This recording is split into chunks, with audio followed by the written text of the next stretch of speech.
চাঁপাইনবাবগঞ্জের শিবগঞ্জে ধান কাটার সময় মিলন আলী নামে এক কৃষককে রাসেলস ভাইপার কামড় দিয়েছে। গতকাল সোমবার বেলা ১১টার দিকে উপজেলার পাকা ইউনিয়নের চর এলাকায় এ ঘটনা ঘটে। পরে অন্য কৃষকেরা মিলে মিলন আলীকে উদ্ধার করে উপজেলা স্বাস্থ্য কমপ্লেক্সে নিয়ে যায়। সঙ্গে তারা সাপটিকেও ধরে নিয়ে যায়। সেখানে তাকে অ্যান্টিভিনম দেওয়া হয়।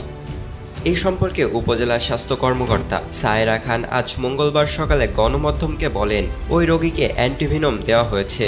এখনো পর্যন্ত তিনি ভালো আছেন। রোগীর সঙ্গে লোকজন ব্যাগে করে সাপটি নিয়ে এসেছিল। শুনেছি তারা পরে বাইরে গিয়ে সাপটিকে মেরে ফেলেছে।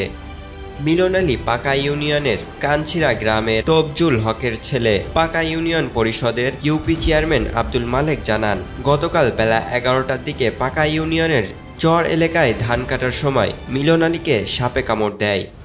স্থানীয় বাসিন্দারা জানিয়েছেন সেটি বাচ্চা সাপ ছিল।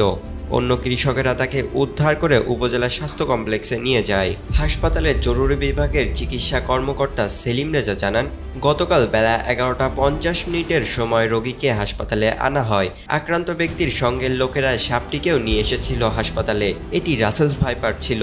আমরা দ্রুতই তাকে চিকিৎসা শুরু করেছি। ডেস্ক রিপোর্ট, দৈনিক কল্যাণ।